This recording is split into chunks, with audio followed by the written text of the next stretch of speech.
Amen. Isang pagpalang gabi po sa bawat isa. Tayo po magpapasimula na sa gawain ng ating Panginoong Sus. Tayo po umawit. Palakpak po natin ang ating mga kamay habang umawit. Meron kataas-taasan. Kataas-taasang Diyos, kami nagpupuri sa'yo. Kataas-taasang Diyos, kami sumasamba sa'yo. Karapat-dapat kang tumanggap ng papuri at pasasalamat. Dakila ka, kataas-taasang Diyos. Kataas-taasan, kataas-taasang Diyos, kami nagpupuri sa'yo. Kataas-taasang Diyos, kami sumasamba sa'yo. Karapat-dapat kang tumanggap ng papuri at pasasalamat. Dakila ka, kataas-taasang Diyos. For the last time, kataas-taasan. Kataas-taasang Diyos, kami nagpupuri sa'yo. Kataas-taasang Diyos, kami sumasamba sa'yo. Karapat-dapat kang tumanggap ng papuri at pasasalamat. Dakila ka, kataas-taasang Diyos. Halina't sama-sama, halina't sama-sama, purihin natin siya. Halina't sama-sama, awitan natin siya. Ipalakpak ang iyong kamay, itaas at ikaw ay lahat ay magsabing Diyos ay buhay. Halina't sama-sama, halina't sama-sama, purihin natin siya. Halina't sama-sama, awitan natin siya. Ipalakpak ang iyong kamay, itaas at ikaw ay lahat ay magsabing Diyos ay buhay. Halina't sama-sama, halina't sama-sama, purihin natin siya. Halina't sama-sama, awitan natin siya. Ipalakpak ang iyong kamay, itaas at ikaw ay lahat ay magsabing Diyos ay buhay. Sumigaw, sumigaw sa galak ang lahat ng nilalang. Purihin ang Diyos ng may kagalakan. Sumigaw sa galak ang lahat ng nilalang. Purihin ang Diyos ng may kagalakan.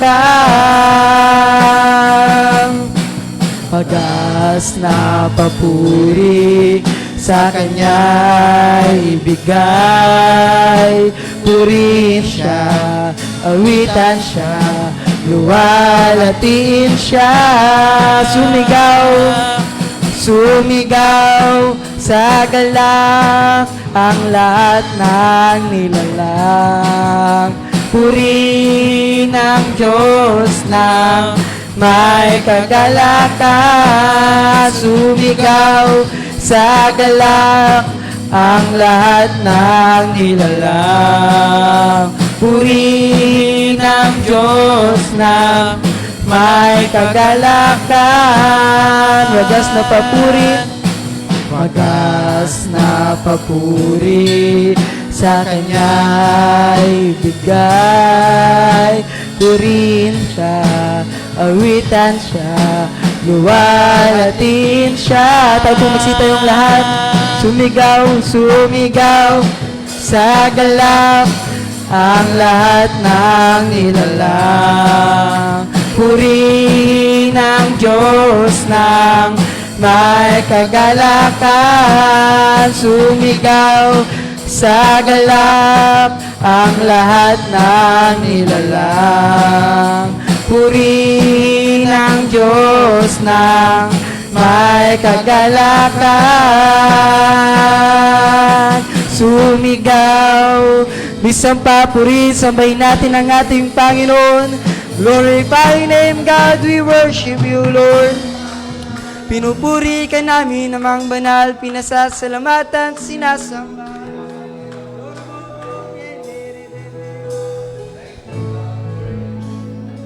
Tuloy tayong mawis sa ating Panginoong Sus, isang malumanay na awitin, Diyos ka sa amin.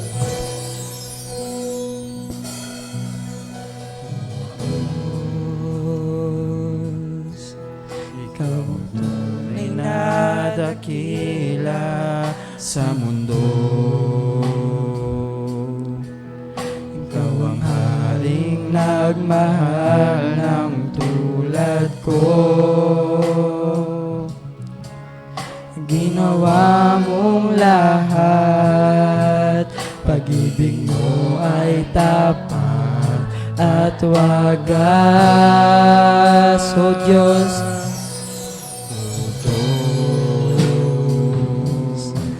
Wala nang papantay sa kabutihan mo. Ang ngalan mo ay itataas sa buhay ko. Sundin ang loob mo, iparinig ang nais mo. Sa lahat ng panahon, sa lahat ng panahon, Diyos ka sa amin. Sa lahat ng oras, nariyan para sa amin. Panginoong Jesus, purihin ka. Dakilain ka sa buhay ko, aming Ama. Patuloy tayong mawis sa ating Panginoon, lisang pa, O Diyos.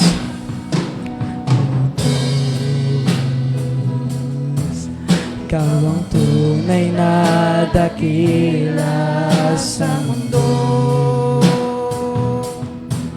Ikaw ang haring nagmahal ng tulad ko. Ginawa mong lahat, pag-ibig mo ay tapat at wagas, O Diyos. Wala nang papantay sa kabutihan mo. Ngalan mo'y itataas sa buhay ko. Sundin ang loob mo, iparinig ang nais mo. Sa lahat ng panahon, Diyos ka sa amin. Sa lahat ng oras, nariyan para sa amin. Panginoong Jesus, purihin ka. Dakilain ka sa buhay ko. Hindi nagbabago, Diyos ka sa amin. Tanging sandigan, nariyan para sa amin. Panginoong Jesus, mag-ari ka. Magliwanag ka sa buhay ko. Itataas ang ngalan mo.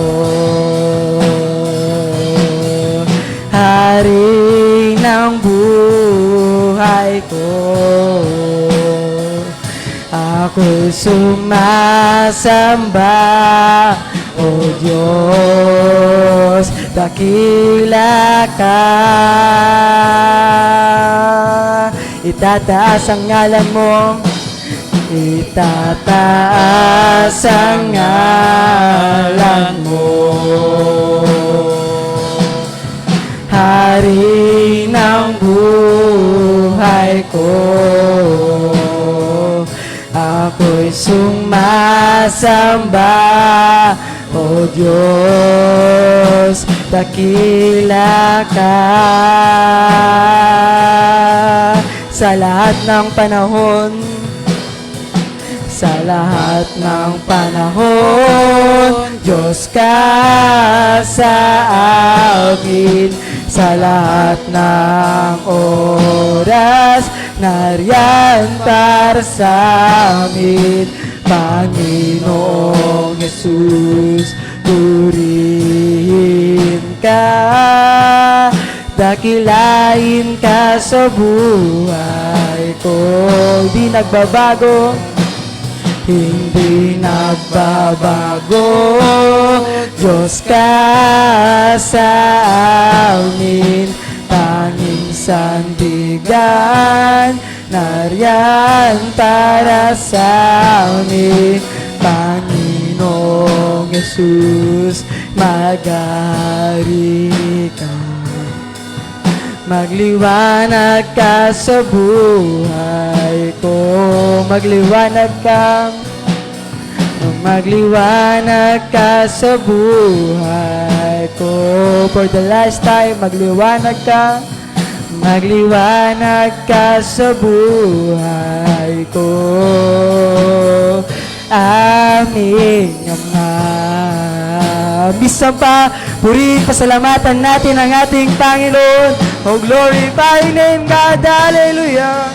We praise you, Lord. We magnify your holy name. Pinupuri ka namin, Panginoon. Pinasasalamatan, sinasamba. We glorify your name. Glory, glory to you, Lord. We praise you, God. Amen. Masarap pumawit sa ating Panginoong Sus. Kailan di nagkulang ating Diyos. At ngayong gabi, sino po'y may pangangailangan sa gabing ito, patuloy po natin na ipanalangin ng bawat isa.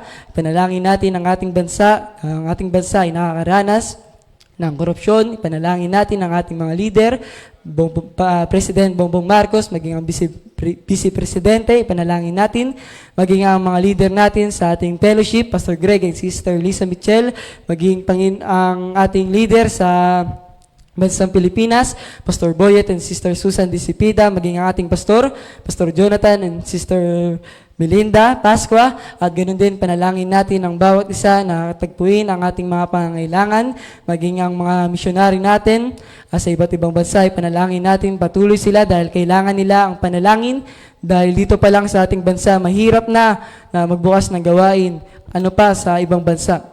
Kaya kailangan ng panalangin kaya kailangan nila ng panalangin, at maging ang ating mga daughter churches sa Mindoro.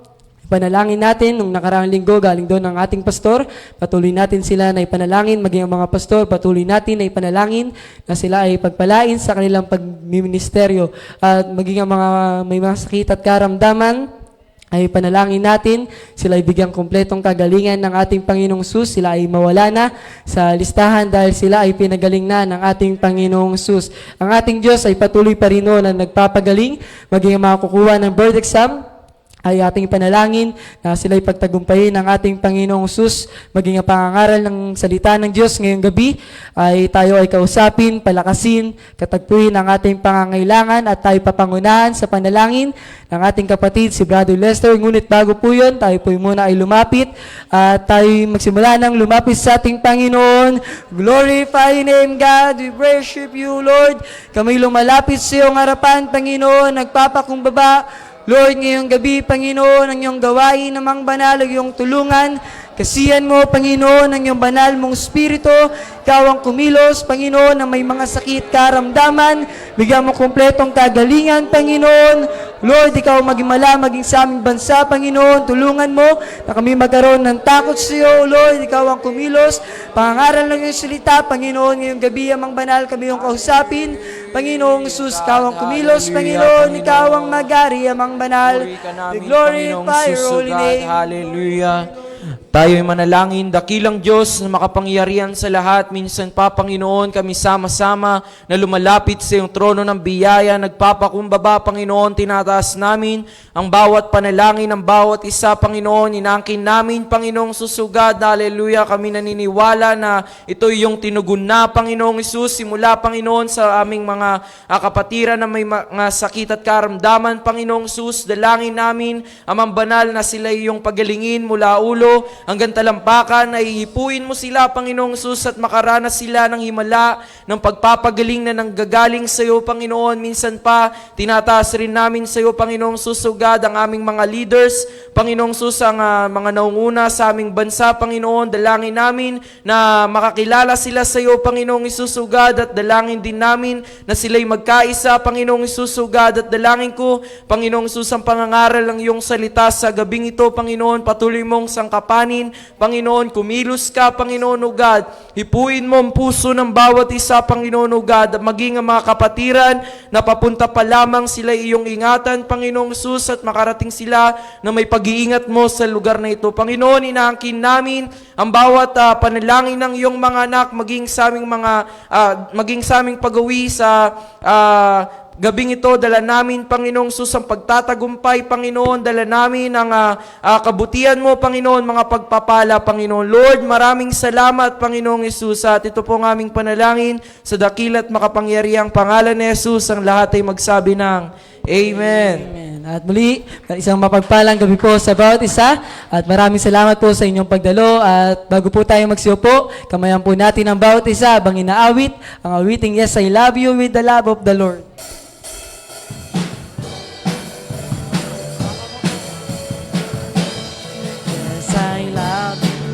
The love of the Lord. Yes, I love you with the love of the Lord. I can see in you the glory of the King. Yes, I love you with the love of the Lord. Yes, I love you. Yes, I love you with the love of the Lord. Yes, I love you with the love of the Lord. I can see in you the glory of the King. Yes, I love you with the love of the Lord. Amen. So, pagbalang gabi sa ating lahat. Tayo po yung maaari ng umupo. At sa announcement, tayo po yung darako na. Sa araw ng bukas ay Thursday, may pasok na naman.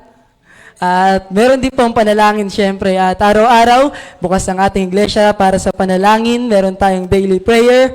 6 a.m. bukas na ang ating iglesia. Ang ating church, meron din nag-pray sa hapon. At sa Wednesday, evening service, ngayon po yun, 7 p.m. ay patuloy tayo na next week, meron na naman tayong Wednesday evening service, maging ang Friday discipleship. Sa Friday, wala po muna tayong combined discipleship dahil sa Friday po, meron ang men's lang po ang pwedeng dumalo. Men's discipleship po dito po sa lugar na ito, sa Sampaloc, at ganun din sa Sunday. Sa Tuesday, outreach, and Thursday, meron po tayong mga paghayo, 6:30 p.m. po yan. Ganun din sa Sunday ng hapon, meron din po tayong paghayo. At sa Sunday morning, ang ating Sunday School, 9 a.m., ang ating pinag-aaralan, ang Memorial Stone, tayo po ay malapit na matapos.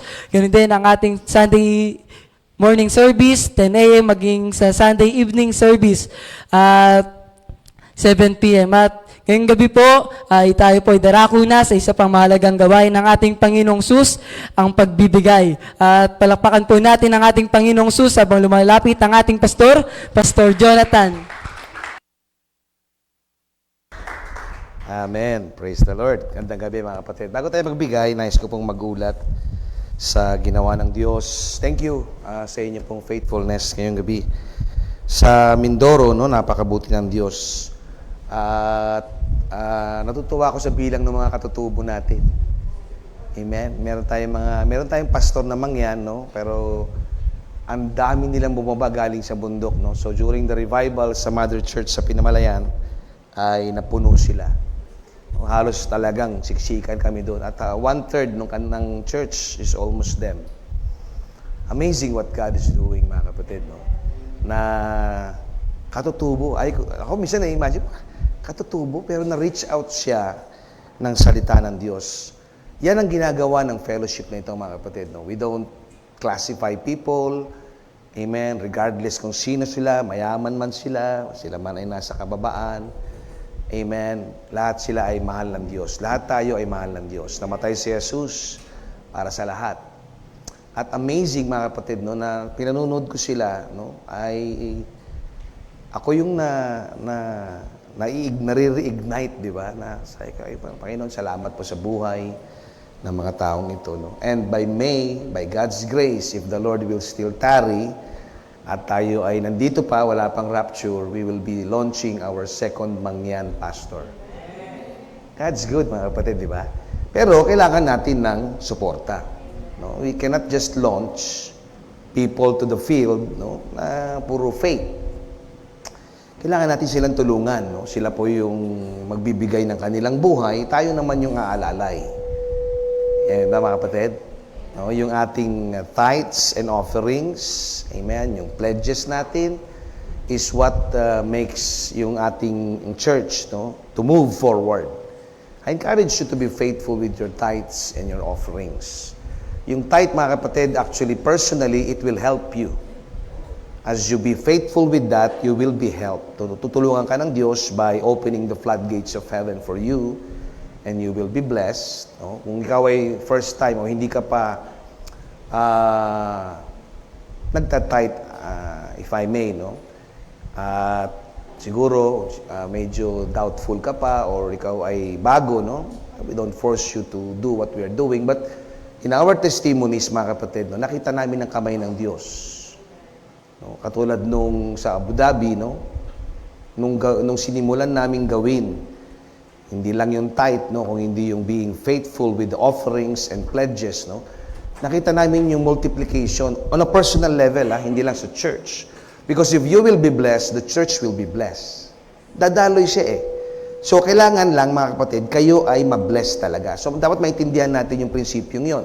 Because this fellowship, our church, hindi tayo namamalimos sa labas. We believe in the dignity of the local church. So, you must be blessed.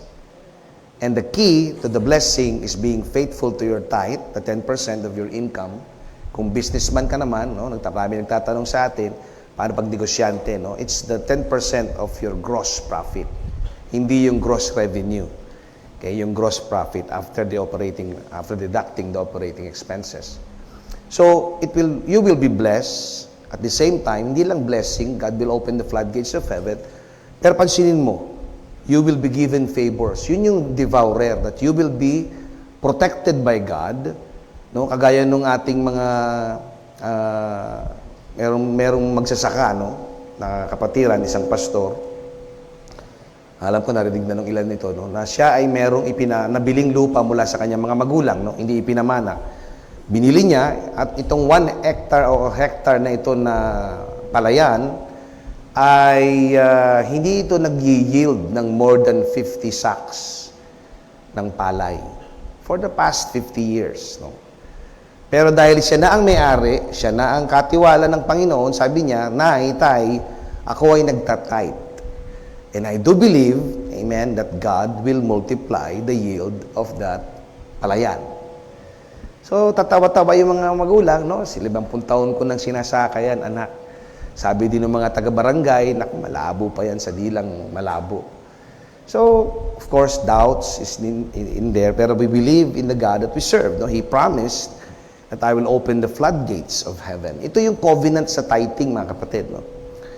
To fuel, amen, or to open kung ano yung promises ng Panginoon.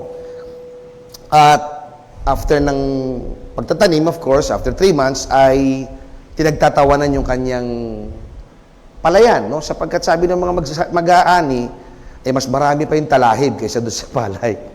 Di ba? Sabi niya, parang rice terraces. No? Kinukutsa nila. So, inani yung mga katabi niya, nag-yield pa rin ng the same yield. Sometimes, lugi pa sila. Di ba? Maraming ganun sa probinsya.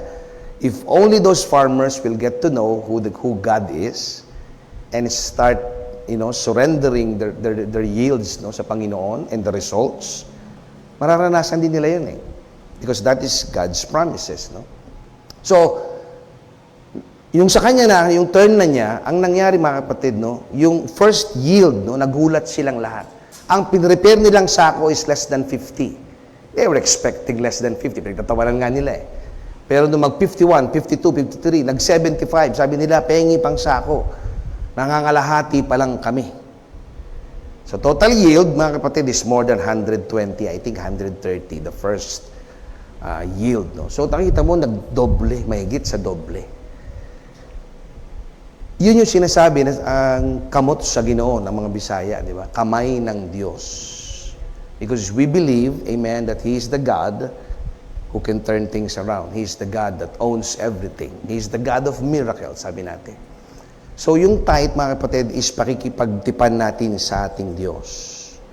Not because we are paying Him, no? Ang tithe is like, Lord, salamat po. Diba? Thank you. I acknowledge that you are the owner of everything.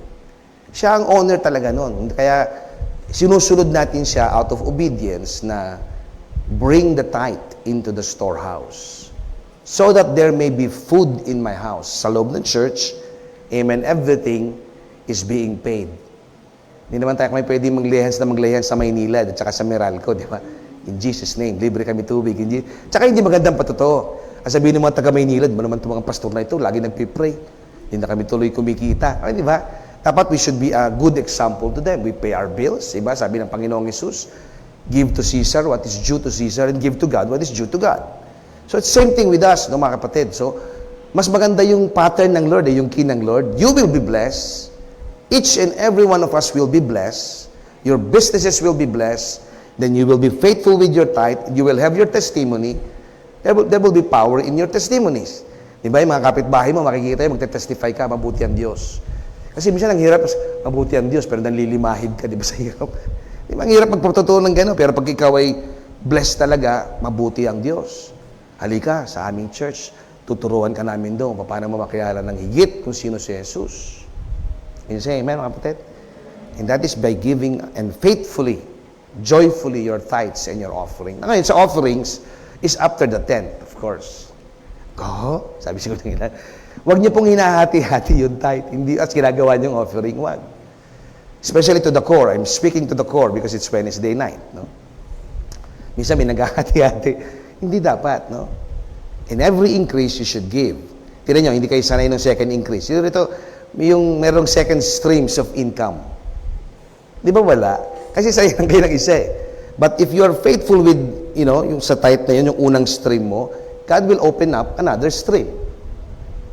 Ano yung second stream? It could be passive income, it could be something na favor ng kumpanya mo.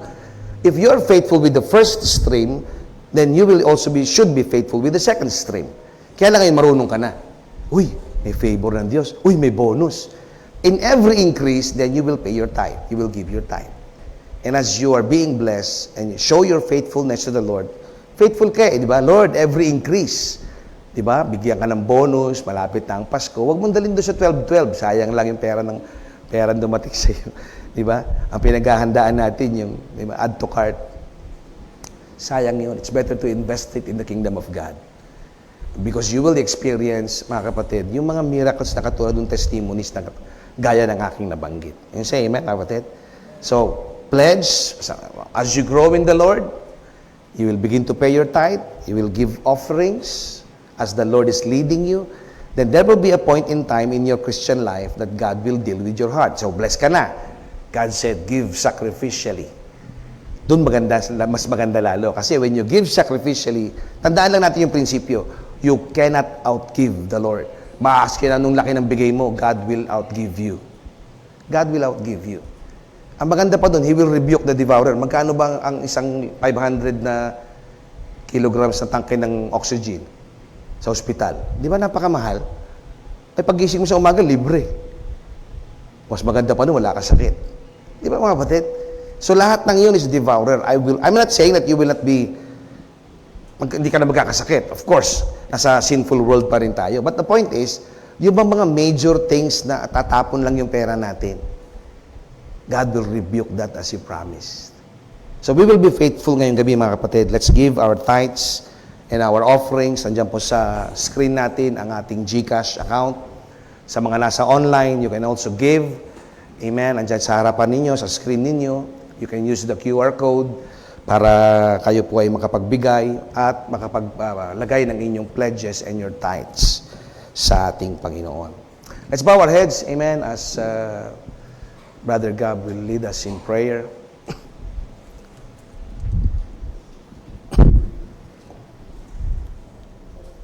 Wala yan. Tayo manalangin, dakilang Diyos na mapangyarihan sa lahat. O Lord, maraming salamat sa pagkakataon na kami makapagbigay muli, Panginoon. Lord, dalangin ko na kami patuloy mong pagpalain upang kami makapagbigay, Panginoon. Lord, dalangin ko, Panginoon God, ang perang ito, Panginoong Sus, Lord, ito'y, Panginoon, magligtas pa ng mga kaluluwa, mapagpalawak pa ng mga gawain, Panginoon. Lord, ito po ang aming panalangin sa pangalan ni Jesus. Amen. Let's give church. Praise God. Let's sing this song. The joy of the Lord is my strength. God. The joy of the Lord is my strength. The joy of the Lord. The joy of the Lord is my strength.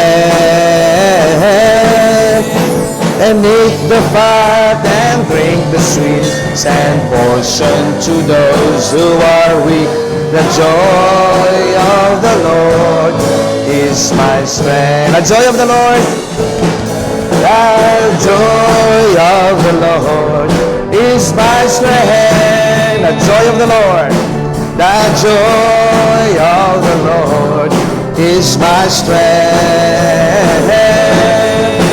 And eat the fat and drink the sweet, send portion to those who are weak. The joy of the Lord is my strength. Amen. Praise God. Praise the Lord. Amen. Thank you, musicians. Thank you, workers. Ngayong gabi. Handa na tayo mga kapatid ngayong gabi. Hallelujah. Kami po ay babalik muna pansamantala sa Friday. Please pray for traveling mercy. Amen. Sa Abu Dhabi, we will close everything. We will uproot ourselves from the past 17 years of anything there. Amen. And we will begin to plant our lives sa Sampaloc where God directed us to go. Amen. We are thankful for you. We are blessed, mga kapatid, sa bawat isa dito sa Sampaloc. We thank God for your faithfulness. I am blessed. We are blessed as family. Amen. Sa church po na ito. So if you have your Bibles, mga kapatid, tayo po ay hopefully, by God's grace, ay makapag-minister sa needs po ninyo ngayong gabi. Acts chapter 6, beginning verse 1 hanggang 7. Basahin ko po ito sa Tagalog. Hallelujah. Ng mga araw na patuloy ang pagdami ng mga alagad, nagreklamo ang mga Helenista laban sa mga Hebreo. They are both Christians, pero magkaiba. No, kasi sa loob ng church, ay as the church grows, there will be friction. In what way? No? Kasi magkakaiba ng ugali, magkakaiba ng pinanggalingan, may Ilocano, may Bicolano, may Bisaya, may... Diba? So, different cultures, different walks of life, there will be frictions, no?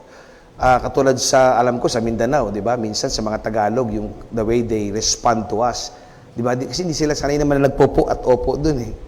Di ba? So, ako, lately, oh, ano, ganun pala. But hindi naman nila intentionally na hindi lang sila sanay. No?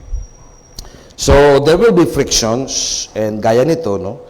Ang friction ay nagdulot ito ng issue sa first church. Okay?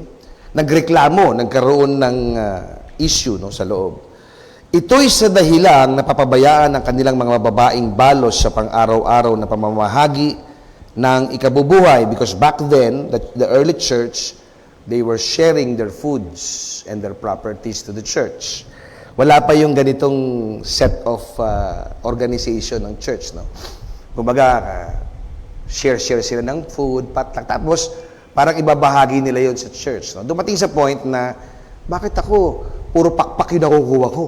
Tapos yung mga taga-norte, puro mga hita, no? Ako naman nga, ganyan. So, nagkakaroon ng reklamo sa kanilang mga shares na nakukuha. No? So, tinawag nila ang 12, sabi sa verse 2. Tinawag ng 12 ang buong kapulungan ng mga alagad at sinabi, hindi nararapat na pabayaan namin ang salita ng Diyos upang maglingkod sa mga hapag.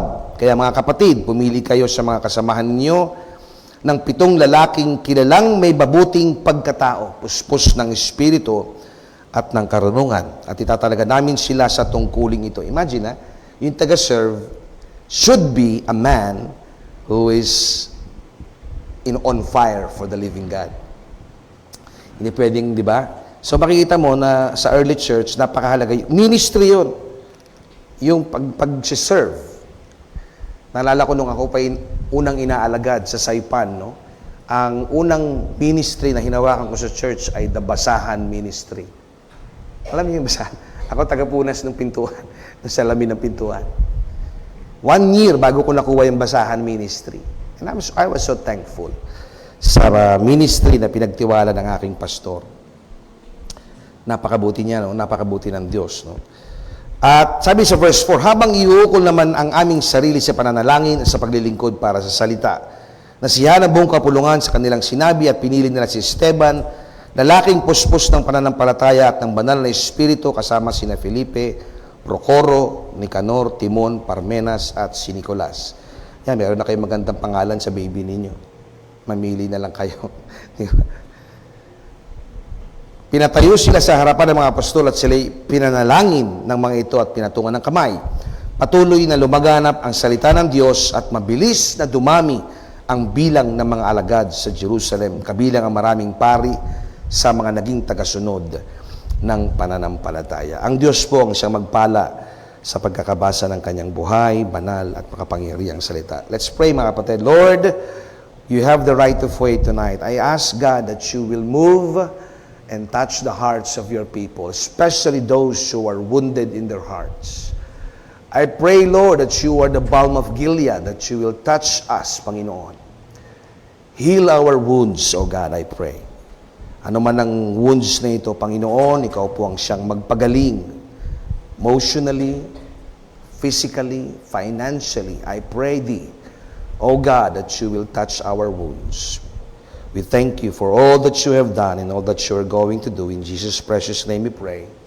All of God's people will say, Amen. Nais ko po mangaral sa paksang gamot sa ating mga sugat. Last Wednesday, we talk about as we build the church of the Lord is the unity. Mahalaga po yung unity. Can you say amen? No, na tayo ay magkaisa.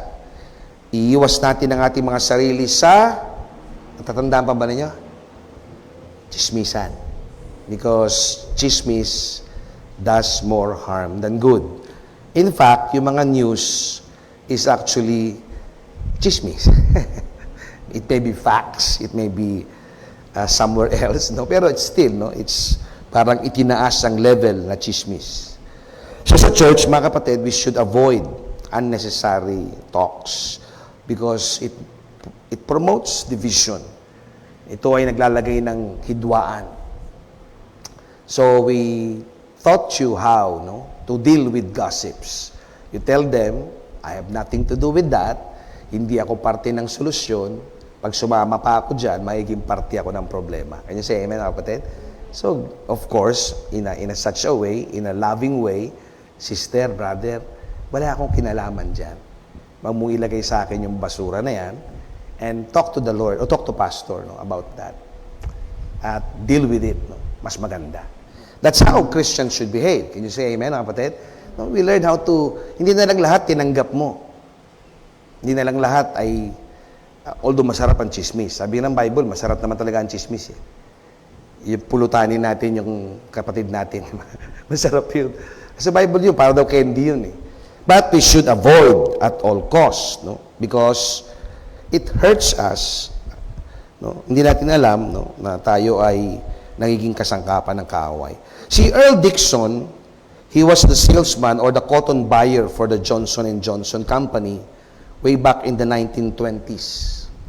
Lagi siya sa labas, namimili siya ng mga bulak para sa Johnson & Johnson. Sa kanyang nature ng trabaho niya, naiiwan niya ang kanyang asawa na prone sa aksidente. Lagi nasusugatan. At minsan nakita niya na muntik siyang madisgrasya o mamatay sapagkat sa sobrang dami ng sugat niya, pag uwi niya ng bahay, nakita niya yung kanyang asawa na nakahandusay, na hindi niya nagamot yung kanyang sugat at tumuturo lang yung sugat. So, sa pag-iisip niya, ng problemang ito, how to solve it, naisip niya na kumuha ng malalaking mga tape, yung mga bandage tapes, at ilatag sa kusina doon sa komedor. At malalaki, mga ganyang kalalaking tape, tapos nilagay niya ng bulak sa gitna. So maraming mga strips yung nilatag niya. At nakita niya na sa pag-uwi niya minsan, nung nakatapal sa asawa niya, yung ginawa niya na yun, naisip niya. Amen? At sabi ng asawa niya, very helpful ito. At na-discuss niya ito sa may-ari ng Johnson & Johnson. And since then, sabi ng may-ari, that's a good idea. At doon lumabas si Band-Aid. Band-Aid is one of the major products of Johnson & Johnson up today. Tingnan niyo mga kapatid, napakaganda na ang problema pala, pag dumarating sa atin, sometimes we do not know, but it helps us. Many of the inventions na narilika, katulad ng ilaw na yan, because of problems. Yung problemang dumarating, kaya wag tayong ma-encourage tayo pag may problemang dumarating. Kasi yung problema, sometimes it will help us na mag-create ng solusyon.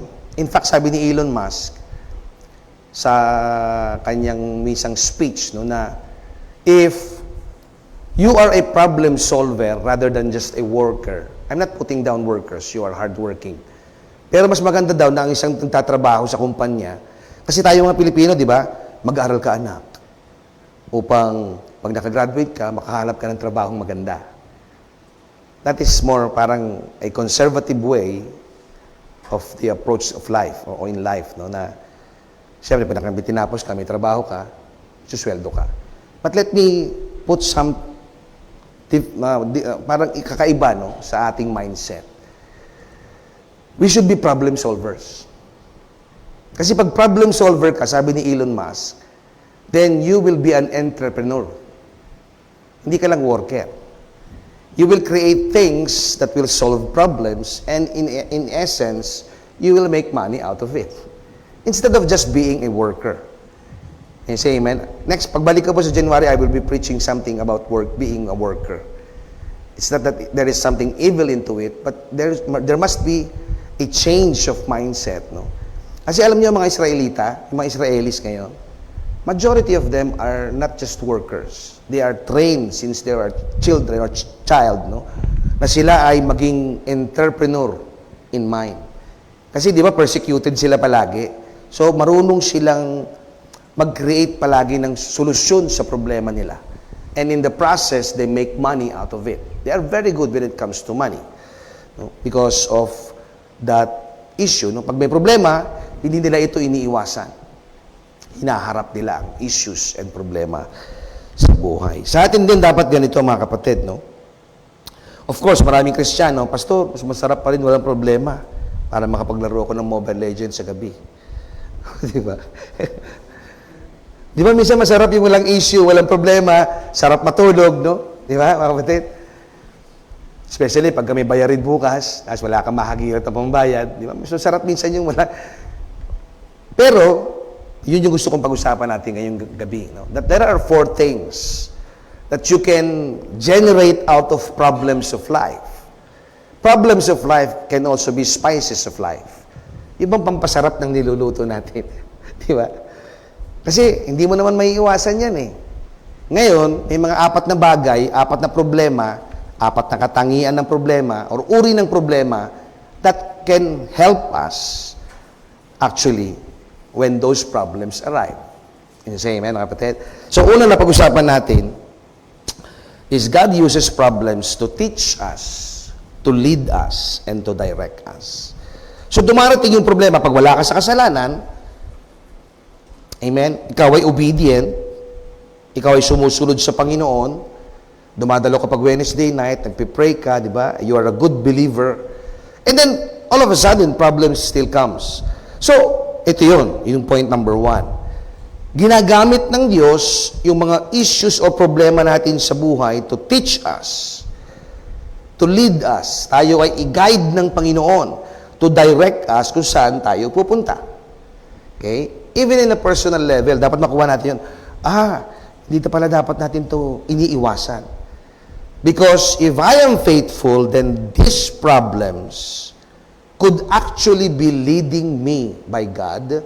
I'm being led by God to somewhere else. So, i-embrace mo lang siya, mga kapatid. No? Katulad ng ating teksto, ang problema ay yung pag-share ng food. Yung unang problema ng church, recorded in the scriptures, is about sharing the food or pag-serve sa pagkain. Pero ang ganda ng ginawa nila. Sabi ng mga alagad, they took this challenge at sa proseso na ito, bumangon pa yung mga lalaki ng Diyos. Ang ganda, di ba? Katulad ko, mga kapatid, no, during the time ng 2006, ayaw ko talaga magpastor. Ako yung tinulak na pastor. Ayaw ko, no? Ang dami ng dumaan. Sabi nung 1998 ng aking pastor, magpapastor ka. Sabi ko, sila na lang. Ayaw ko. Kasi ang katwiran ko, nakita ko yung buhay ng mga pastor, sabi ko, kawawa yung mga pastor. Pero tingin niyo ba, mukha akong kawawa ngayon, mga kapatid? Di ba, hindi naman? Sabi ko, hanggat hindi ako yung mayaman, hindi ako magpapastor. Sabi ng Lord, that's your way. That's not my way. So, inalis niya lahat. Yung aking sinasandigan ng pananampalataya, no? Yung negosyo, yung kumpanya ko, because at a very young age of 21, I have already my own company. Maski na ako ay single pa, no? Wala pa sila, of course, si sister wife at saka si Mel. But I have already my own. I am a distributor ng Everready battery for Bulacan area. So, imagine, alam ko na yon. Pero, dahil nga, although I am already a Christian, pero hindi ko alam yung ginagawa ko, no? Hindi ako faithful sa Panginoon at may calling ako sa Lord, inalis lahat ng Diyos yun, pati nung mag-asawa na kami. Kasi makulit ako eh. Pag naubos yung inipon ko, abroad ulit. I have been out of the country all more than half of my life.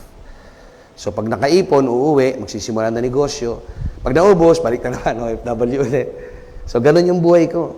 Until I met my wife, wala pa ring sense of direction. Alam mo, minsan mas kina-Kristiyano tayo, hindi natin alam yung ginagagawa natin eh. You say, you go to church, you lift up your hands, di ba? You sing songs to the Lord, but you are not being led by the Lord. Kasi bakit? Gusto mong gawin yung gusto mong gawin. Kasi, minsan ginagawa natin genie ang Diyos. Panginoon, i-bless mo naman ang mga plano ko sa buhay. Di ba? 3 kahilingan. Hindi ganun ang Diyos, mga kapatid. He wants you and I, amen, He wants to have a relationship with us, and then He wants you and I to be led by Him. Ang problema kasi sa atin, kailangan, i-bless mo muna ako, tsaka ako susunod. Hindi ganon. So, katigasan ng ulo ko, uwi ako, sabi ng pastor ko, ba't ka uuwi? Gusto ko mag-taxi, 1998. So, hindi na ako mapigilan.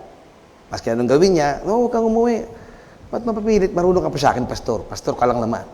No? Ngayon, na-realize ko that my pastor loved me so much. Talaga lang medyo may matigas ang bungo ko. So, to make the story short, naubos ulit. Bumili ako ng taxi, naubos it. After 2 years, bumalik kami ng Palau. God's grace na yung pangatlong pastor ko ay si Pastor Eric Marino, nag-pioneer kami sa Palau. Nakaipon ulit kami, after 2 years, uwi na naman. Tignan mo yung rigodo ng buhay ko bilang Kristiyano. And I was thinking, I'm serving the Lord. Pero hindi pala. Dito ako nakatikim ng palo ng Diyos. No? Nakatikim ako ng palo. No? At since then, no, sabi ko, Panginoon, patawarin mo ako. Marami pala akong mistake na nagawa. No? So, tinan niyo mga kapatid, no? Ang problema, minsan darating sa atin, we are following Him, we are in the church, serving Him. Dapat isipin lang natin na ito ay tinuturuan tayo ng Panginoon. Can you say amen? Meron siyang gustong ituro sa atin. He loves us so much. Kasi minsan maraming Kristiyano tatampo sa Diyos pag hindi nila maunawaan yung nangyayari. Dami mo sigurong problema, dami mong issues sa buhay, pero hindi mo alam, tinuturuan ka ng Diyos. He is directing you sa buhay na ito. No? So, may mga resultang pwedeng mangyari. So, instead na sila ay magalit, mag-resent doon sa problema, itong mga alagad, na bangon pa yung 7 mga lalaki na siyang umayos ng problema. And in the process, ang binangon na yung mga Gregong mga Kristiyano, so, sipin mo, sila yung outcast, sila yung binangon, so nagkaroon ng balance sa church. Pangatlong resulta, imbis na yung mga apostol pa ang gagawa noon, anong sabi doon? Ay naipasa nila ito at nakapag-focus sila sa pangangaral ng salita ng Diyos. That is powerful, mga kapatid. So, problems can lead us. Kaya wag nating katakutan yung problema. Say amen, mga kapatid. Sino walang problema ngayong gabi? Taas ang kamay. O, di lahat tayo may problema. Di ba? So, normal yan. Those are spices of life. So, wala kang ginagawang kasalanan. Alam mo, ikaw ay faithful sa Diyos. You sit down in your prayer and you begin to talk to the Lord. God, saan mo ko nililid, Panginoon? Show me your way. Di ba si Moses, sabi niya, Lord, show me your way. If your presence will not go with me, I will not go. Pero pag tayo ay nagpapalid sa Panginoon, He will lead us. Ano ang picture ng leading? Alam mo yung, di ba sabi ng Panginoon, my yoke is easy and my burden is light. Sino nakaka-picture nun? Sa Middle East kasi, ang araro, 2. So yung tinitrain na 2 yung bali pair ng ox yun. Dalawang kalabaw para mas maintindihan natin. Yung lead na kalabaw, ang siya nagtuturo doon sa batang kalabaw. Kaya sabi ng Lord, pagka hindi ka kumontra, kung saan ako pupunta, sumunod ka lang. Kasi pag kumokontra tayo doon sa gusto ng Diyos, hirap ka, mas malaki yung kalabaw na Panginoon eh. Eh ikaw, sunod ka lang. So, my yoke is easy, sabi niya, pag sumusunod ka, and my burden is light. Sabihin, hindi mo papasanin yun. Yung hinahatak mo, ang talagang humahatak yung lead na ox, who is God Himself. So, ganun ang picture ng buhay Kristiyano. Pag tayo ay nagpapalid sa Panginoon, kung saan niya tayo dadalhin, it will not be a burden. Can you say amen? Kuha niya, kapatid? 2 yun. Magpapalid ka. Pag sinabi doon, dito tayo sa kaliwa, dito tayo sa kaliwa. But most of the time, talaga yung ating katigasan ng ulo natin, ay umiiwas tayo. Kaya ng tendency, may nadadrag tayo, o kaya tayo po ay lumalayo, no? O umaalis sa presensya ng ating Panginoon. So, this will bring me to my second point. God also uses problems to correct us. Dumarating ang problema sa atin because why? Many of the problems ng mga Kristiyano are self-inflicted wounds. Ano yung sabihin no? Nabaon ka sa utang, amen, it's because of your own ego. Ako, sa katigasan ng ulo ko, sabi ng Lord, magpapastor ka, ayaw ko ng tayo ng negosyo, nakatatlo ako, na bankrupt, 1,000,000 ng utang ko. Because I'm so stubborn. I was thinking that God will, agi naman ako sa church, and God will, bless me. And then when minsan nakapakinig ako ng pangangaral, wag mong gamiting genie ang Diyos. He should be Lord over your life. Dapat pag siya mong Panginoon, talagang Panginoon. Di ba? Imagine niyo ito mga kapatid, minsan tikas ng ulo natin. Para tayong, kunyari, meron tayong kasambahay. Sino rito may kasambahay? Di ba? So, siya ay employee natin, di ba? to fix the place, ayusin yung bahay, magluto para sa atin. So we give her compensation. But imagine mga kapatid, galing ka sa trabaho, pagod ka, traffic, nakipagbuno ka, pag uwi mo, nakataas ang paa ni Alalay, ni kasambahay. Di ba? Nanonood ng TV, kinakain yung pagkain mong paborito, tinutusok-tusok yung cake mo at may coke pa siya. Tapos nung dumating ka, oh, sir, andyan ka pala. What would you feel? Same thing din sa Panginoon. You call Him Lord, pero hindi mo naman sinusunod. Are you with me, mga kapatid? Diba? Lord, help me. So, God uses problems sometimes to correct us. Because why? We are in sin. Nasa kasalanan tayo. But God loves us so much. Diba? Umiiwas tayo, disobedient tayo, may ginawa tayo, hindi tayo nagtatight siguro. Diba? Ano pa, no? Utang ka ng utang, nagkabaong-baong ka sa utang, kagaya ko, kaskas ka ng kaskas, ng credit card, loan ka ng loan sa GCash. Pero wala naman dito sa Sampaloc yan, mga kapatid, di ba? Utang ka ng utang sa Mumbai. And many things, no? So, those things are self-inflicted wounds. Ikaw din na may gawa nun. Wala kayong masisisihin kung hindi. Di ba? Because if you are really into what God is saying, ang sabi ng Bible, ang nangungutang ay alipin ng nagpapautang. Debt, o yung debt, di ba yung Our Father, pagka binasa mo sa Tagalog, yung old na Our Father, forgive us of our debts, or forgive us of our sins. So, sabi nga ni Pastor Jing doon, naalala ko 2008, bago kami umalis sa Abu Dhabi, Wednesday night din, nakaupo ko sa harap, ibaw na ako sa utang. Sabi ni Pastor Jing, nangaral siya, ang title ng pangangaral niya, Death is synonymous to sin. Hulog ako sa bangko. Pero maganda dyan mga kapatid, pag na-realize mo, you will just begin to ask God's forgiveness. Yun naman ang amen ng church, ng pangangaral ng salita ng Diyos, not to hurt your feelings or to hurt us. The purpose, mga kapatid, is for you and I to realize, mali ako. That's a mistake. So you will begin, katulad ng prodigal son, nakita niyo yung prodigal son, di ba? Yung prodigal son, kinuha niya yung pera ng tatay niya, buhay pa siya, that is really very ungrateful son. That is a picture na ating lahat. The prodigal son is actually a picture of many Christians. Sabi nila, yun daw ay hindi believer. No, I beg to disagree. Anak na siya eh. At lumayas siya doon sa presensya ng kanyang ama. The relationship is not important to him. Mas importante yung pera, yung mana niya. And many Christians are like this. Mas mahalaga yung kumita ng pera kaysa sa relasyon sa Diyos.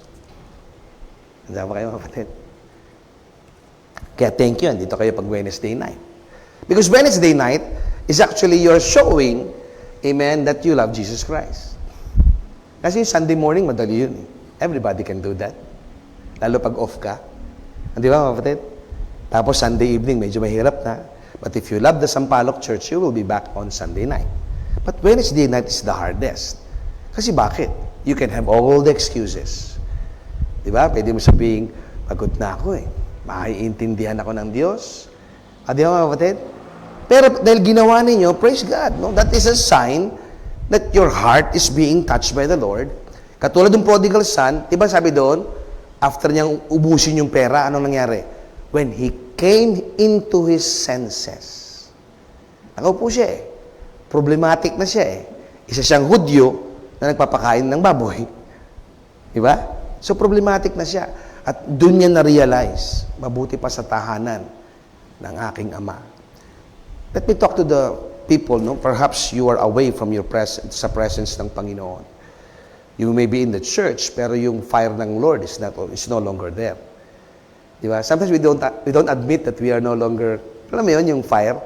We claim to be Christians, pero pag wala na yung apoy, wala na yung pagsama ng banal na Espiritu, nakakatakot yun, mga kapatid. One of these days, I will be preaching on January yung brazen shields, no? Katulad ng apo ni Solomon. Kasi hindi na niya pinaglaban yung kanyang karapatan. Umarte na lang siya. Sadly, many Christians are like this, mga kapatid. So, ito, nangyari, nakaupo siya, he came into his senses, sabi niya, mas mabuti pa sa tahanan ng aking ama. That is a picture of a repentant person. Alam mo, pag nagsimula na tayong pagsisihan yung ginawa natin, then, yung number 2 na ito, now God is working already in our hearts. Can you say amen, kapatid? Diba? Oh, may problema. Tinutuwid ako ng Diyos. Tinatama ako ng Diyos. And many times, dapat huwag tayong matakot na mapalo ng Diyos. Bakit pinapalo ng magulang ang anak niya? Is it because he hates his child? Diba? Minsan nga may mga inay, habang pinapalo, naiiyak din sila. Diba? Pero kailangan nilang gawin. Why? Because mahal kita, anak eh. Kasi ngayon talaga, mga bata, hindi na napapalo. Pagpapaluin ng tatay, sumasalag yung nanay. Di ba? Papaluin yan. Hindi ko nga yan pinadapuan sa mga lamok. Paluin mo. O paglaki, yun. Talagang walang lamok na dadapo. Tigas ang ulo eh. Pati lamok, kaaway niya. So, makikita natin mga kapatid na ang problema, kung dumarating, we really have to search our hearts. Is God leading me? Or perhaps I am in sin? Di ba? Kaya mas maganda yung ako pag gano'n, kunyari may issue, yung bang alam mo, may dealing ng Holy Spirit, yumuyo ko ako, maski nasaan ako, Panginoon. Kung may nagawa ko, forgive me. Halimbawa, may nawawalang wallet.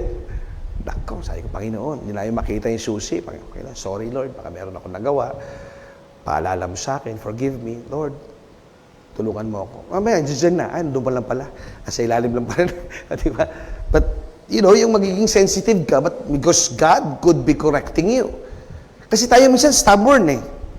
Tinutuwid ka na ng Diyos, ayaw mo pa eh. Sometimes it will take us years and years bago natin ma-realize. Ako gano'n. Hanggang sa na-bankrupt na kami. Dumating na sa point, nilalagari ko yung bakal. JB was only 4 years old back then. Nagpapayonil kami sa Santa Maria. Every day, naglalagari ako ng bakal, nagbebenta ako ng bakal para makakain kami. Then I realized that I am being corrected by the Lord. Pastor ako Tingnan mo, pastor ako noon. Nagpapayonil ako. I realized I made a mistake. At doon ko sinimulang, Lord, sorry. I am a bad steward. At doon ko naranasan yung presensya ng Panginoon. Hindi siya automatic, no? Pero yung umakbang na ako doon, bumalik ako sa point 1. Kasi nakapag-hingi na ako ng tawad eh. So bumalik ako sa point 1. Lord, lead me. Teach me your ways. Help me, Panginoon. You say amen, mga kapatid? So ganun ang relasyon natin sa Diyos. Ang problema darating sa atin, perhaps we are disobedient, embrace it, Lord, sorry. Nagkamali ako, Panginoon. Sa altar, no? Pwede natin sabihin mamaya, Lord, marahil, di mo alam, no? Lord, show me. But I know you are a merciful God. Forgive me, Panginoon. And thank you for correcting me. Kasi bakit? Alam mo, pag pinaparo daw tayo ng Diyos, that means anak niya tayo. Amen, mga kapatid? So, point number 3 ngayong gabi, sana ay ma-embrace natin siya. Kasi alam ng Diyos na ang kasalanan sa atin can destroy us. And that is why He loves us so much that He is correcting us. Number 3, God uses problems to protect you and I. Nung kami po ay pumunta sa UAE, ito maganda natin maunawaan, mga kapatid, parang yung buhay ni Joseph. Nung pumunta kami sa UAE, so ako ay owner ng isang kumpanya, hindi ako sanay sa empleyado. So ang una kong naging problema is paano pumasok ng trabaho, of course. So apply. So for 3 months yung aming visa, nag-apply ako. Nakamusta si Pastor Boyet, kamusta? May trabaho. Wala pa po, Pastor. Wala po tumatawag eh. And finally, after 3 months, 2 days before the expiration ng aming visa, ay may tumawag. At sabi niya, Mr. Pascua, you are scheduled for interview sa Dubai. So ako naman, tanto ako, bumili ako ng necktie ko. Prepare ako ng aking as long as sleeve. Siyempre, tagal eh. Nung dumating ako doon, nakita ko yung mga kasama ko, puro bata. Siguro, I was 37 nung back then, mga 37 years old ako. Tapos yung mga nag-a-apply, 22, 23, 24. Tapos nag-uusap-usap sila. Sabi nila, pare, anong degree mo? Ano yung applyan mo? Ganun, ako naman, Ganun lang ako. Kasi wala naman akong degree, high school graduate lang ako. Sabi ko, kaya nung in-interview ako, ano bang degree mo? Wala, sir eh. Alam ko lang degree Celsius. Saka degree Fahrenheit. Di ba? Pero, alam mo, sabi niya, dahil nagpaliwanag, interview, binigay niya yung trabaho sa akin. So, tuwan-tuwa ako. Tawag ako sa sister wife ko. Sabi ko, binigay yung trabaho. Praise the Lord. Ito ka mo problema. Pagpasok ko ng first day, here comes the problem. Na-realize ng mga supervisor doon na Pilipino, sad to say, no? Minsan Pilipino talaga. Sila pa yung tagahatak, you know? Tawag nga doon sa mga talangkang umakit sa balde, Filipino crabs. Diba? Sabi niya, alam ko kung magkano sweldo mo. Sino ang bungod sa akin? Di ba yun ay confidential? Di ba? So, na-realize ko, mas malaki yung sweldo ko sa sweldo ng supervisor ko na Pilipino. And since then, he hate me so much. He hate me so much. Sabi niya, hindi ka magtatagal sa kumpanya. Tatanggalin kita. So, he did everything. So, I keep on praying, asking the Lord. Sabi ko sa sister wife ko, you need to pray. We need to pray. Kasi talagang ang intention niya is to harm us and to hurt us. Talagang mawawala kami ng visa. So, after a year, biglang all of a sudden, tinapon ako sa isang branch na walang benta. Ang tawag namin sa branch na yon is the dead man branch. Ibig sabihin, hindi ka na i-renew. Kasi walang benta yun eh. Diba?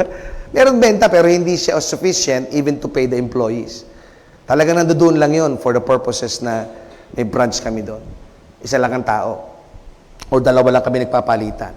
So, ang trabaho ko is bookshop, parang national bookstore. So, may mga books kami tinitinda. So, nakaupo ako doon every day thinking na baka sibakin na ako tomorrow, tanggalin na ako sa trabaho. So, we do not know. Kasi hindi namin alam kung ano mangyari. Basta nandoon ka, lahat na dinala doon, tinanggal. So, dead man walking na ako, kumbaga. But I'm praying to the Lord. And then one day, nag-email yung pinakamataas na opisyal ng aming, yung pinakamay-ari, no? And of course, yung matataas na mga officials, CEO, COO, the VPs, para ang lahat ng empleyado ng kumpanya ay ma-reassess. Tingnan kung ano talaga yung, bakit bumababa ang benta, bakit, ano ba itong mga empleyado na ito, magagaling ba talaga ito, libro tinitinda namin, baka alam nila yung tinda taho. Di ba? So, punta kami doon, scheduled kami, pang-third batch ako. Yung first batch, after ng kanilang assessment, no, pag-uwi, nag-murmur, kasama doon yung bisor ko, yung mga manager ko na bakla.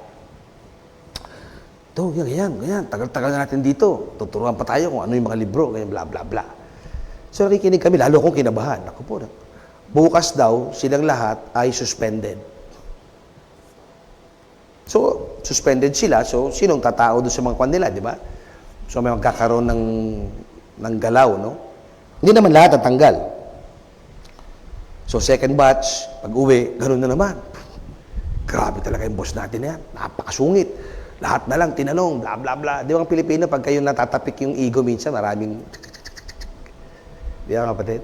Magagaling tayo kung sa trabaho, meron tayong extra mile, pero pag natapik, wala akong kumpanya to. Minsan yun yung wag natin gagawin, mga kapatid, yung bang para bang, pag nawala ako sa kumpanyang ito, hindi na ito magpa-function. Tumatakbo na kayong kumpanya bago ka pa nag-apply eh. Di ba? Minsan may ganun tayong mentalidad. Eh. Pag ako nawala dito, giba ito. No, pag Kristiyano ka, mong gagawin nyo. Nakakahiya sa Panginoon. Kasi, amen, mga kapatid. So, ako na. Nangangatal ako, mga kapatid. Tapos, panel interview. Tanong ako nung may-ari, sabi niya, so what can you say about your job? Siyempre, typical na sagot. It's good, ma'am. It's a blessing. So, okay. So, tell me about any books that you know. Alam niyo yung 1 year ko na nakatambay doon sa loob, walang ginagawa, binabasa ko lahat yun. Wala kang ginagawa. Pati binasa ko lahat, pati author, pati kwento. Alam ko lahat yun. See? Yun yung sinasabi natin, mga kapatid. Problems come sometimes to protect us. So wala kang ginawa, habang nagpipray ako, nagbabasa ako ng mga books. So nung tinanong niya ako, sige nga, magkwento ka nga. Adi, kinuwento ko lahat yung binasa ko. Sabi niya, itong gusto kong empleyado. Alam niya yung trabaho niya. So, I will promote you. Sabi niya gano'n sa akin. Sabi ko, no. Kasi pastor ako eh. Sabi ko, ma'am, no need. Sabi ko, just give me my increase. Di ba? No, I need you. Sabi niya gano'n. So, to make the story short, ginawa niya akong assistant manager. Anong kabutihan ng Diyos doon mga kapatid? God will protect you, amen, to those people who will try to harm you. Amen, mga kapatid? Diba? Minsan kala mo problema, but no, God will inaalaw ng Lord yun para proteksyonan ka niya. At makita mo yung kamay niya. Are you with me, church? Diba? Kaya pag dumating yung pangatlong uri ng problema na yun, oh, may gagawin na naman ang Diyos. Dapat gano'n yung asal. Tsaka huwag kang malungkot pag may problema. Assess mo lang muna. Teka, assess. Ako ba may kasalanan? Pag wala, di ba? Makikita mo naman yun. Kausapin ka ng Holy Spirit eh. Ikaw nga. Sorry, Lord, di ba? Paalam mo sa Lord, Panginoon naman ang kasalanan ko. Eh, kasi ikaw utang ka ng utang eh. Excuse, kaya ka nagkabaon-baon. Matuto ka mag-ipon. So, ano nangyari, no? Naging assistant manager ako. Actually, hindi pa doon natapos yung kwento. There are many stories, but susunod na. Kailan bumalik kayo every Wednesday. Patikim lang yan. Di ba? Maganda talaga ang ginawa ng Panginoon. Because if your life is being led by the Lord, ang dami mong testimonya. Minsan kulang yung 45 minutes. Minsan nga kagabi, nagkwentuhan kami dito eh. Alas 12 na, ayaw pa mag-iwalay. Tumitilawak na yung mga manok. Doktor lang, uwi na kayo! Ayaw si kasi nga, if you are full of testimonies of the goodness of God, sometimes, ang hirap tumigil eh. Di ba? Because God is good. If you have a relationship with God, God is good. Really, He is good. He is a good Father. Amen? And He wants our lives to be an expression of His love. Diba? Let your light shine upon men that they may see your goodness. Pag nakita ng mga tao yung ginagawa ng Diyos sa buhay natin, they will glorify God, our Father. Diba? Ganda naman ng kwento na yun. Praise God. Hindi ba yun parang fairy tale? Hindi fairy tale yun. Buhay, ako yun eh. Di ba? Ako yun eh. O di, kayo din, may sarili. Pastor, may similar akong kwentong ganyan. O di, purihin ng Diyos. Di ba, kapatid? Because God uses problems to protect us.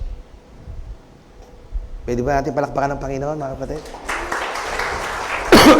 Alam mo kaya ako nagpapalakpak? Kasi parang hindi kayo. Makatulog kayo. Hallelujah. So, lastly, as I close, mga kapatid, no? So, we must learn to trust God even when problems come. He will direct us. He will lead us. He will teach us. He will protect us. He will correct us. Bakit? Pinramis ng Lord that He will work out all things for the good of those who love Him. At yan, mga kapatid, pagtitiyapin-tiyapin ng Diyos yan. And lastly, ang problema, mga kapatid, is not just to protect us. It helps us to grow. Ang problema, mga kapatid, helps us to be molded. Yung ating karakter ang namomold. Minsan kaya inaalaw ng Diyos yun. Alam niyo po yung puno ng palm sa UAE, sa Middle East. Yung palm na yan is a very different kind of palm. Pero mas kinalagyan mo ng bakal yun, imbrisan mo ng malalaking bakal, kaya niyang baliin yung bakal na yun as he grows. Walang pwedeng lagay mo alambre. Di ba, pansinin nyo sa mga mangga, minsan sa probinsya, talihan mo ng alambre, tapos gawin mo sampayan. Sooner or later, babaliin niya yun. Pero may mga puno, hindi niya mabali. Bumabaon yung alambre, lumalaki lang yung puno. Pero ang palm, puputulin niya yun. Makas kaya nung laki ng ilagay mo, babaliin niya yun. Eventually, but of course, in the long term. But the point is, ang Kristiyano parang palm. Ang palm, mga kapatid, yung dates na yan, dahil nga walang tubig sa disyerto, ang ginagawa ng ugat niyan, pakalat, hindi palalim. Paganoon. Kasi lahat ng dew, lahat ng hamog, kukunin niya ito yung gabi. Kasi sa desert, baliktad eh. Malamig sa gabi, mainit sa umaga. So, kukunin niya lahat yun. He will spread all its roots para makuha niya yung hamog. And he will thrive. Magsusurvive siya. That's a beautiful picture of a believer in the Lord. Na pag may problema, anong problema? Walang tubig, dry, but he will survive. And he will not just survive. He will flourish. Ganun na mga Kristiyano, mga kapatid. Bakit? Kasi habang may problema dumarating, minsan inaalaw ng Diyos yun para ikaw at ako ay mga mold. Yung karakter natin, pag may problema, alam mo yun, na pag, may problema, ay, di ako pabayaan ng Diyos.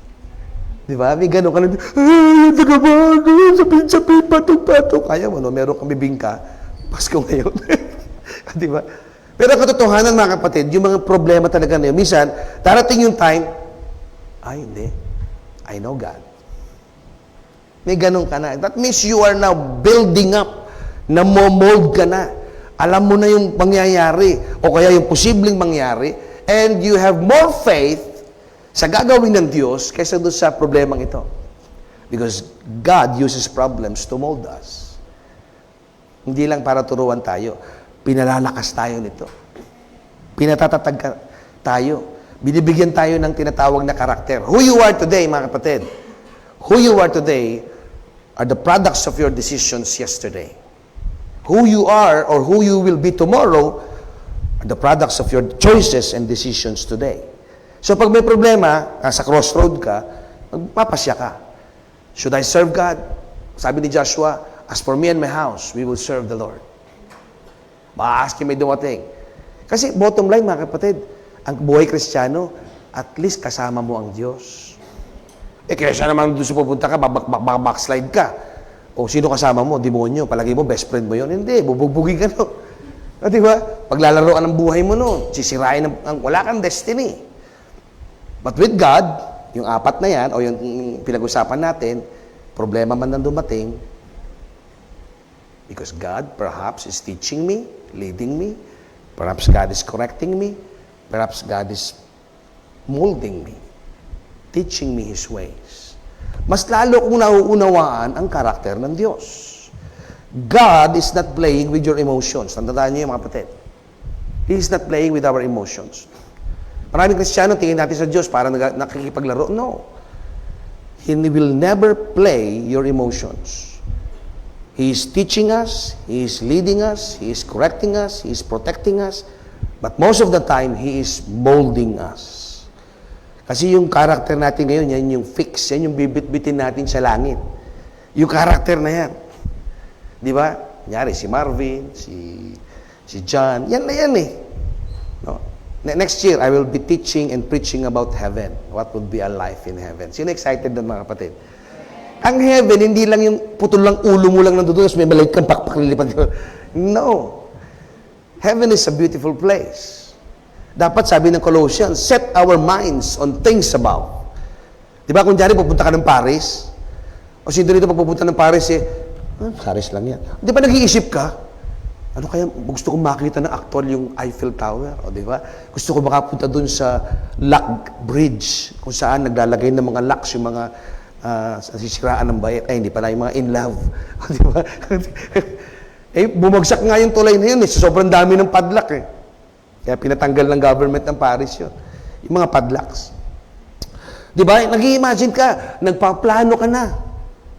Bumibili ka na siguro ng ticket, naghahanap ka na ng piece of fare. Nag-iipon ka na. So, many things. Pero maraming Kristiyano hindi ginagawa yun. When was the last time you even think of heaven and prepared for heaven? Wala. Huwag muna mamatay, pastor. Masarap ang buhay dito. The reality is, we are not excited. So, next year, dapat Wednesday, nandito kayo kasi Wednesday ko lang ituturo yun. Say amen, kapatid. So, let's close ngayong gabi. Hallelujah.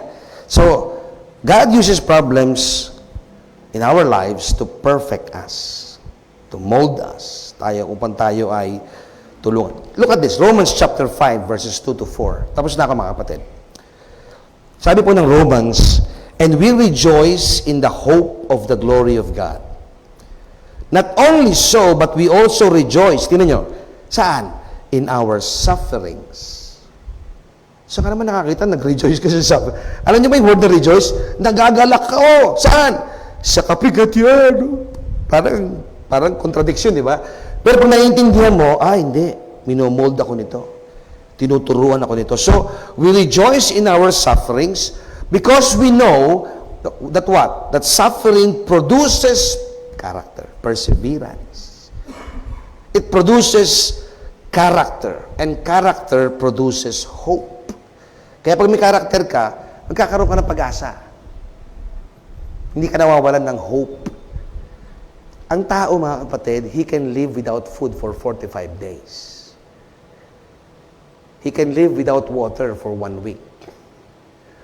But he cannot live even single second without hope. Kailangan may pag-asa palagi. Hindi yung pag-asa sa bagyo lang. Yung pag-asa talaga sa Diyos. Yung say amen, mga kapatid? Ano man ang dumating ng problema, buhay ang Diyos. God sits on His throne. Maraming gano'n, nakaupo ang Diyos sa trono niya. Makapangyarihan ang Diyos na pinaglilingkuran ko. May gagawin ng Diyos, excited na naman ako. Dapat gano'n, yung lumalabas. Ang nangyayari, mga kapatid, yung ating murmuring should be lowered down, parang bumababa na. Kung dati puro murmur, daing ka ng daing, kaya ang ulam mo puro daing, bawasan mo na yun. Di ba? Di ba? Magiging hanggang sa mawala na. Kundi, ang bibig natin, sabi dyan, is rejoicing. Kapag may problemang dumarating. We have tangible evidence that God's grace is working in our lives. And this gives us confidence para sa hinaharap. Pag kilala natin ang Diyos, mga kapatid, it builds our character, it builds our patience, and we will face problems. Amen. As a believer in the Lord. Salamatan natin, palakpakan natin, purihin natin ang ating Panginoon. Every head's bowed, every eyes are closed ngayong gabi. Salamat sa ating Panginoon. Habang lahat nakayuko at nakapikit, no one is looking around in reverence to the Lord. Yuko natin ang ating mga ulo, pikit natin ang ating mga mata. Sa online, perhaps, you are listening, hindi ka pa saved, hindi ka pa Christian. Never been saved, mga kapatid. This is your opportunity. Yung pagpunta mo dito is not a coincidence. There is no such thing as coincidence with the living God. He planned this. He prepared you for this. He planted the seed. And now you are here to make the decision to repent of your sins and be part of the family of God. Alam mo, mahal na mahal ka ni Jesus, kaibigan, kapatid. Kami din, no? Nung ma-realize ko yun, sabi ko, Panginoon, salamat. Mahal na mahal mo kami. You gave your life so that I could be saved. At makikita nyo, lagi namin inuulit ninyo because we want people to be saved. We want you to be saved. Hindi po ito pagpalit ng reliyon or it's about the relationship that Jesus Christ is offering you tonight. The salvation of your soul. Online, you're listening. Perhaps you are in your room alone, asking the Lord for answers to your problems. The first thing a person should do is to repent of his sins. Sabihin niya, Panginoon, I admit that I am a sinner. Romans 3:23, for all have sinned and fall short of the glory of God. Lahat. Walang excuse, kaibigan, kapatid. Lahat nagkasala. You have to admit into your heart or in your heart that you are a sinner, na ikaw ay makasalanan. So bakit? Sapagkat ang sabi ng Romans 6:23, the wages of sin is death. Ang kabayaran ng ating mga kasalanan ay kamatayan. Pero ang kaloob ng Diyos, si Jesus, ay buhay na walang hanggan sapagkat ibinigay niya ang kanyang buhay para sa iyo at para sa akin. Kung nais mo na magsisi ng kasalanan, tanggapin si Jesus sa iyong buhay, sa iyong puso, ngayong gabi. Taas mo lang na mabilis ang iyong kamay. I would pray for you this evening. Quickly, sige mga kapatid. Anyone else? This evening, dito sa church, never been saved. Or perhaps you are a Christian, pero nanlamig ka sa Panginoon. Tumalikod ka sa Diyos, and you want to rededicate your life to the Lord. Ito rin yung pagkakataon. Alam mga kapatid, minsan, pag di natin sinayasat yung puso natin, we think that we are Christians. But, napakaganda pa rin yung humility sa puso natin na, Lord, search me. Baka nga tayo ay wala na, di ba? Sabi nga ni Pablo, lagi kong binabantayan ang puso ko, baka mamaya disqualified na pala ako, hindi ko pa alam.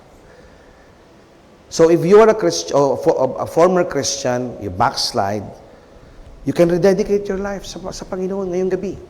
Bilis lang, taas mo ang iyong kamay, and I would pray for you, kapatid. Tanda ng pagsuko mo sa Panginoon, gaya ng prodigal son. Well, every heads are bowed, every eyes are closed. Hallelujah. So I assume that we are all Christians ngayong gabi. Let me change the order of service.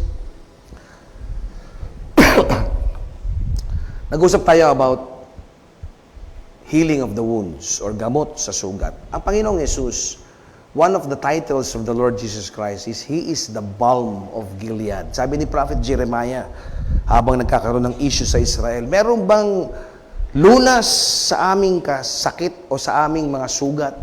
Is there any balm in Gilead? The Lord Jesus Christ is the balm of Gilead. And sometimes, there are problems that will come sa ating mga buhay. We really have to be humble enough to say, Lord, is this teaching me? Are these problems directing me, leading me into somewhere else to follow your lead, no? If you are obedient to the Lord? Or perhaps itong problemang ito could be your way of correcting me, of putting a discipline sa aking buhay. Or it could be that ang problemang ito is protecting me. And later on, it will mold my character to develop perseverance, to know you who you are sa aking buhay. Truly, mga kapatid, no, problems will arise, but problems, amen, can be solved by Jesus Christ. Ang gusto lang din ng Lord sa atin, we should be also problem solvers. Let's stand, church, ngayong gabi. Hallelujah. Praise God. And binubuksan ko po ang altar. The altars are open. Let's find a place to pray ngayong gabi. Hallelujah. Yes, come before the Lord, mga kapatid. If God is dealing with your hearts, let's find a place to pray. Halika, kapatid. You can kneel down, talk to the Lord. Sabihin mo, if you're facing problems, issues of life, and sometimes hindi mo naiintindihan, naguguluhan ka, this is the time. As God is dealing with you, He wants to help you, kapatid. He wants to help you. Gusto kang tulungan ng Diyos ngayong gabi. Sa altar, sabihin mo, Panginoon, help me. Lead me. Direct me. And if God is correcting you, thank you, Lord, for your correction. Thank you for putting this discipline into my life. Sapagkat mas alam ko na mahal mo ako. At tinuturuan mo ako, Panginoon. Let's just humble before the living God as we pray this evening. Kirarabakanda robo shandai.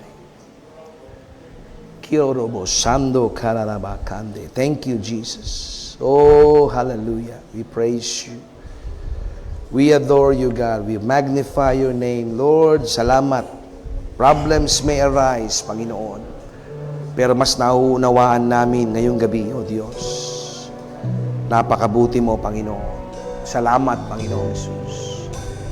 We worship you, O God. We praise you. We thank you, Panginoon. Robobo Sanda, Kidarabakando, Robo Sanda. Thank you, Jesus. Hallelujah, Lord. Irorabakando, Rabababa Sanda.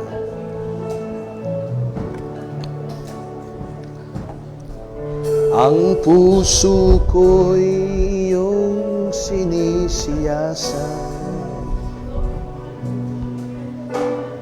Buhay ko'y iyong alam. Ang lahat kong lihim, O Yahweh, ay yak mo ngang nababatid. Ang lahat ng aking ginagawa sa'yo ay hindi lingid. Yes, Lord. Hallelujah. Ang lahat kong lihim,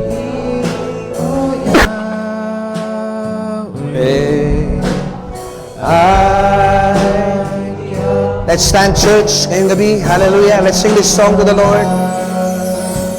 Salamat, Panginoon, kilala mo ako. Ang lahat ng bagay ay dilingid sa'yo. Salamat, Panginoon, tinutuwid mo ako. Ikaw lang ang may alam, aking patutunguhan. Salamat sa'yo. Let's sing it again. Panginoon. Let's sing it again, church. Ang puso ko'y iyong sinisiyas. Yes, God. Oh, Lord, help us, Panginoon. God, search our hearts, oh God. Help us, Panginoon. Heal our wounds, oh God. Heal our wounds. Kung lihim, oh Yahweh, ay tiyak mo nga nababati ang lahat ng aking ginagawa. Oh Diyos, hallelujah, sa'yo ay hindi lingid ang lahat kong lihim, O Yahweh, ay tiyak mo nga nalalaman. Salamat, Panginoon. Salamat, Panginoon. Kilala mo ako. Ang lahat ng bagay ay diligid sa'yo. Yes, O God. Salamat, Panginoon. Tinutuwid mo ako. Ikaw lang ang may alam ng aking patutunguhan. Salamat sa'yo.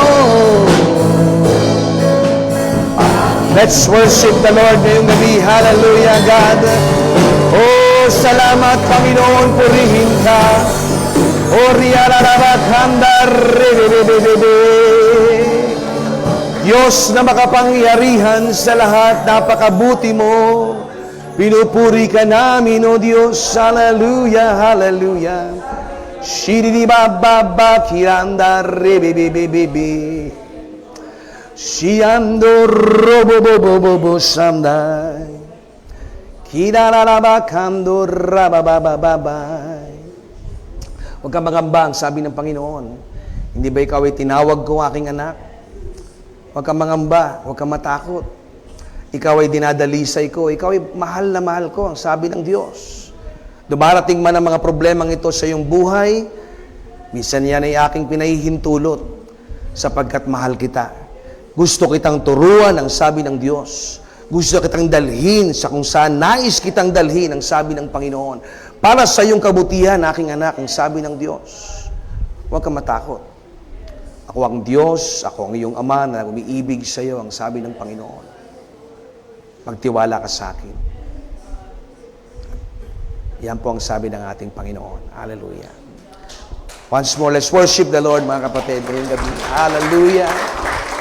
We magnify your name, we bless your name, we worship God, we thank you, Jesus. We glorify you, Lord God. We thank you, Panginoon. Salamat sa iyong kabutihan. Hallelujah. God is good, mga kapatid. Ano man ang problema natin, I hope na baunin po ninyo yan pag-uwi. Okay? May problemang dumarating, 4 things. Ilagay mo siya kung saan doon. Could be teaching us. Could be correcting us. He could be protecting us. He could be perfecting us. Molding us para sa gawain ng Diyos. Can you say amen, mga kapatid? Once more, can we give God a praise ngayong gabi? Hallelujah. Oh Diyos, napakabuti mo sa amin. Sinasamba ka namin, tinataas ka namin ngayong gabi sa kalagitnaan ito, Panginoon. Lord, Heavenly Father, we thank you, God, for the victory, Panginoon. Ingatan mo kami sa aming pag-uwi, sa mga sasakyan namin, Lord. Ang mga may sakit at karamdaman, aming inaangkin ng kagalingan sa pangalan ni Jesus. We thank you for your presence, Panginoon. We thank you for all that you have done and all that you are going to do, God. Balik mo po kami bukas ng umaga sa panalangin at sa linggo, O Diyos, na handa ang aming puso na sumasamba sa iyo, Panginoon. Ito po ang aming panalangin, may ingat po namin binabalik sa iyo ang pinakamataas na papuri, pagdakil at pagsamba sa tanging pangalan ng aming Panginoong Jesus. Ang lahat, at niibig sa Panginoon magsasabi ng Amen and Amen. God bless you, mga kapatid. Mag-ingat po tayo sa ating pag-uwi.